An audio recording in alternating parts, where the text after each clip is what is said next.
ہمارا ایک class fellow group ہے، ہمارے ایک دوست ہیں مسقط سے آئے ہوئے ہیں، ان کے اعزاز میں افطار پارٹی. ایک بہترین ویو ہے گوادر میں بیچ کے ساتھ، تو یہاں پہ لوگ سارے جو ہے افطاری کے لیے آتے ہیں. آج ہم نے بھی پروگرام بنایا، سارے دوست یہیں پہ. گوادر کے شہری ہیں وہ اپنے گھروں سے جو گوادر کی جو روایتی خوراک ہیں، بانکلنگ کہتے ہیں یا کوفتہ کہتے ہیں، دوسرے جو ٹریڈیشنل فوڈ ہیں وہ بھی اپنے ساتھ گھروں سے خاص طور پر پکوا کے یہاں لاتے ہیں. اس کو ہم بلوچی میں کہتے ہیں بانکلنگ. یہ ہمارا ٹریڈیشنل فوڈ ہے. اس کے ساتھ جو روٹی بنتا ہے وہ یہ ہوتا ہے، اس کو کوفتہ کہتے ہیں. ہر علاقے میں جہاں بلوچ بستے ہیں اس کو ضرور ناشتے میں کھاتے ہیں.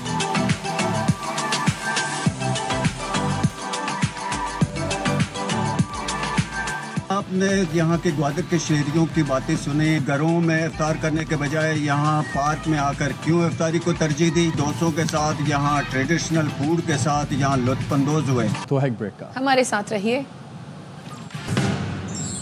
برطانیہ میں سائم ایوب کے ٹخنے کی انجری کا ریہاب جاری. قومی سٹار اوپنر کی مسلسل دوسرے روز فزیکل ٹریننگ. سائم نے انڈور بیٹنگ پریکٹس کی، دلکش سٹروکس بھی کھیلے. سائم جنوبی افریقہ کے خلاف ٹیسٹ میں فیلڈنگ کے دوران زخمی ہوئے تھے. ہماری کرکٹ ICU میں ہے. ہر ٹورنامنٹ کے بعد سرجری شروع کر دیتے ہیں. سابق کپتان شاہد آفریدی کہتے ہیں بغیر پرفارم کیے کھلاڑی ٹیم میں کیسے واپس آتے ہیں یہ کسی کو نہیں معلوم. جیسے ہی نیا چیئرمین آتا ہے وہ سب تبدیل کر دیتا ہے. کے اوپر ڈیسیژن نہیں لیتے، کوئی ایگزامپل سیٹ نہیں کرتے تو پھر چیزیں اسی طرح ہی چلتی رہیں گی. پلیئر کو نکالا، واپس کیسے آیا؟ میں آپ کو یہ بھی بتا دوں کہ کچھ عرصے بعد جنہیں آپ نے نکالا ہے وہ واپس یا ون ڈے کی ٹیم میں ہوں گے یا وہ T20 کی ٹیم میں آپ کو نظر آئیں گے. جو نیا چہرہ آتا ہے وہ سمجھتا ہے کہ میں سب کچھ ٹھیک کر دوں گا اور مجھ سے اچھا چیئرمین کوئی نہیں ہے. ہمارے چہروں کے ساتھ سسٹم کیوں بدل جاتے ہیں؟ بیماری اوپر ڈھونڈ رہے ہیں، پرابلم نیچے. ایونٹ ختم ہو جاتا ہے پھر ہم سرجریاں کرنا شروع کر دیتے ہیں. ICU میں ہی ہے. جب آپ جیتتے ہو تو سارا کریڈٹ میں لے جاؤں، جب ہار جاؤ تو مجھے سامنے والا نظر آنا شروع ہو جاتا ہے. صحیح بندے کو صحیح جگہ پہ بٹھاؤ، ڈیسیژن خود ٹھیک ہو جائیں گے. ہوسٹ کنٹری اینڈ دین پھر ہمارے کوئی ایسا بندہ اسٹیج کے اوپر نہیں تھا، پھر ہمیں کافی بڑا سوالیہ نشان بنتا ہے. ICC نے چیمپئنز ٹرافی کی ٹیم آف دا ٹورنامنٹ کا اعلان کر دیا. کوئی پاکستانی کھلاڑی شامل نہیں. نیوزی لینڈ کے مچل سینٹنر ٹیم کے کپتان منتخب. بھارت کے 6، نیوزی لینڈ کے 4 اور افغانستان کے 2 کھلاڑی ٹیم کا حصہ. رچن رویندرا، ابراہیم زدران، وراٹ کوہلی، شریاس، KL راہل جگہ بنانے میں کامیاب. گلین فلپس، عظمت اللہ، محمد شامی، میت ہنری اور ورن چکرورتی بھی شامل. پاکستان میں ICC چیمپئنز ٹرافی کا کامیاب انعقاد. چیئرمین PCB محسن نقوی کا ٹیموں اور ICC آفیشلز کا شکریہ. سوشل میڈیا پیغام میں لکھا سیکیورٹی اداروں اور تمام سٹیک ہولڈرز کی محنت سے ایونٹ کامیاب ہوا. تاریخی ٹورنامنٹ کی میزبانی پر فخر محسوس کر رہا ہوں. پشاور میں سینکڑوں تاریخی عمارتوں کے گلدستے کا ایک پھول حاجی نادر کی 200 سال پرانی حویلی بھی ہے. حویلی کے ہر کمرے میں 16 دروازے ہیں. دروازے کھول دیے جائیں تو کمرے دالان بن جاتے ہیں. شازیہ نثار کی یہ رپورٹ. تاریخ اور ثقافت کے امین شہر پشاور میں اب بھی انگریز دور کی کئی قدیم عمارتیں موجود ہیں، جس میں تاریخ کا ایک ٹکڑا حاجی نادر کی 200 سالہ پرانی حویلی ہے، جسے ان کے آباؤ اجداد نے 1938 میں منموہن سنگھ سے خریدا تھا.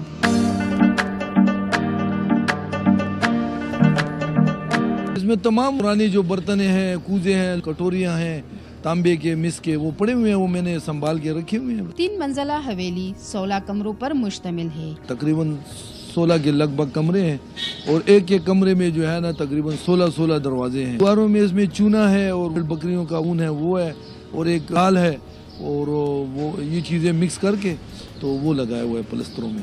حویلی کے خوبصورت مرکزی دروازے سے داخل ہوتے ہی رنگین شیشوں سے بنی کھڑکیاں، لکڑی کے دروازے اور چھت پر نفیس طریقے سے بنائے گئے نقش و نگار اس کی خوبصورتی کو مزید حیرت انگیز بنا دیتے ہیں. کیمرہ ٹیم کے ساتھ شازیہ نثار، ایئروائن نیوز، پشاور. اسلام آباد ہائی کورٹ ڈویژن بینچ نے PTI رہنما سلمان اکرم راجہ کے ATC سے جاری وارنٹ معطل کر دیے. فریقین کو نوٹس جاری کر کے 2 ہفتے میں جواب طلب کر لیا. PTI سیکرٹری جنرل سلمان اکرم راجہ کا کہنا ہے یہ جو کر رہے ہیں اس پر آئینہ دکھاتے رہیں گے. ہراساں کرنے کے لیے حربے اختیار کیے جا رہے ہیں لیکن ہمیں کسی کا خوف نہیں. تحریک انصاف ایک نہیں کئی جلسے کرے گی. جنوبی پنجاب کا نمائندہ مریم نواز حکومت کے خلاف پھٹ پڑا. رحیم یار خان کی 50 لاکھ آبادی کو ڈاکوؤں اور کرپٹ پولیس والوں کے حوالے کیا گیا ہے۔ رکن پیپلز پارٹی ممتاز شانگ نے پنجاب اسمبلی میں خطاب کرتے ہوئے کہا، پنجاب میں ہمیں دیوار سے لگاؤ گے، کل وفاق میں آپ لوگ دیوار سے لگیں گے۔ کہہ سکتا ہوں یہ 3 بندے، ایک اور بندہ بھی ہے، 4 ڈاکوؤں کے پاس ہیں۔ اب نہ پانی ہے وہاں پہ، نہ جنگل ہے وہاں پہ، تو کس چیز کا کچا رہ گیا ہے جہاں پہ وہ کاروائی نہیں کر سکتے؟ خلفیاً کہہ سکتا ہوں یہ ڈاکو بھی 70% اس رحیم یار خان پولیس نے بنائے۔ پورا لاہور بن گیا، پنجاب بن گیا، امن و امان بھی حق نہیں ہے۔ رحیم یار خان کے 55 لاکھ کی آبادی کو یا ڈاکوؤں کے حوالے کیا ہے یا ان کرپٹ پولیس والوں کے حوالے کیا ہے۔ یہ کرپٹ لوگ جن کی آپ ترجمانی کر رہے ہیں، مکافات عمل ہے، 4 سال انہوں نے کام نہیں کیا۔ اور اب تک کے لیے اتنا ہی۔ دیکھتے رہیے ARY نیوز۔